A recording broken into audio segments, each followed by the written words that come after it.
Gaming on the go, especially high-quality PC gaming on the go, used to be tough.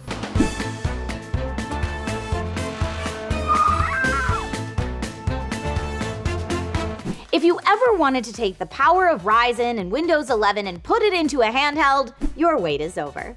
Luckily, there are multiple PC gaming handhelds on the scene now, and today, we'll run down everything you need to know about the ROG Ally from ASUS. This is DIY in 5. Hey everyone, I'm Trisha Hirschberger, and you are watching DIY in 5, the show where we make tech accessible to the everyday user, all in a video that's approximately 5 minutes or less.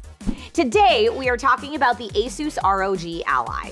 The Ally is meant to allow you to take your games everywhere and play them in high fidelity, all without needing to bring a massive setup. And when I say games, I mean Steam, PC Game Pass, and Game Pass Ultimate, the Epic Games Store, the EA app, GOG Galaxy 2.0, and Android's App Store, just to name a few. Impressive, isn't it? Okay, so the Ally has an outstanding game library, but let's talk hardware. The Ally boasts a 7-inch IPS panel with a 16:9 aspect ratio and a 1920 by 1080p resolution. With 500 nits of brightness, 7 millisecond response time, and a 120 Hz refresh rate plus FreeSync, this tiny display with Gorilla Glass Victus is no joke. The buttons are tactile and feel more premium than expected, and there's even 2 paddles on the back, in addition to 2 joysticks, ABXY buttons, and a D-pad. Also, placement in relation to the screen has proven that ASUS has given ergonomics quite a bit of thought. The joysticks have LED rings around them, and the look of the device overall, both front and back, serves that gamer aesthetic while still looking sleek and sophisticated.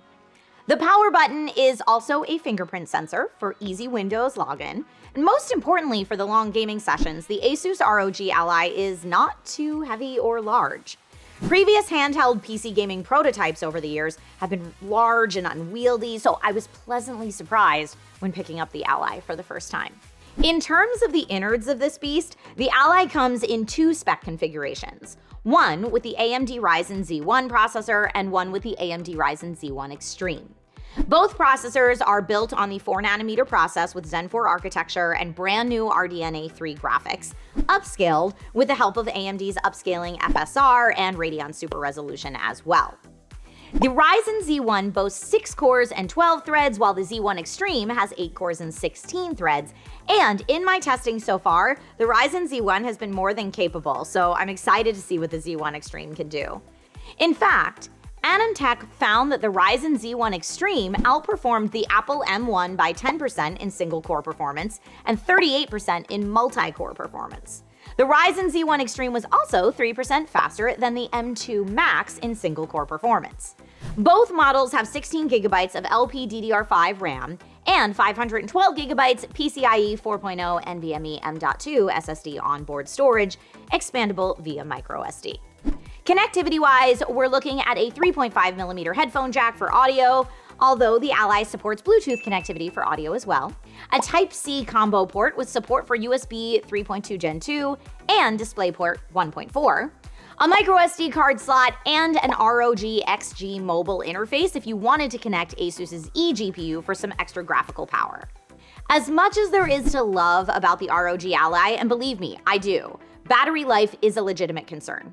The Ally has 3 different power modes: silent, performance, and turbo. While you get the best performance in turbo mode, you'll burn through your battery if not plugged in quickly. Silent keeps the fans silent and power consumption low to extend battery life, but you'll see a noticeable difference in performance, especially in AAA games. Performance mode is a balance of the 2. These operating modes are easily changed via the Command Center in Armoury Crate SE, which has its own dedicated button on the front of the device. This command center also lets you adjust a multitude of settings, remap buttons, monitor your performance, limit frames, and more. Also accessed via a dedicated button is the game library, which puts all your games in one place rather than having to use separate launchers, which is very convenient. Other than that, a gripe I've heard some users mention is that Windows 11 is a bit tricky to navigate on the device if you aren't already familiar with PC gaming, especially during the initial setup. Depending what games you play, you may be looking at installing a few different launchers to install and play your games, Then you'd have to add them to your games library to have a more intuitive experience. My other personal gripe is that the exhaust fans at the top tend to be hot if playing on turbo and plugged in for a longer period. Your hands shouldn't really be placed in that position anyway. Smart design for sure, but if you need to grab the top, just be careful.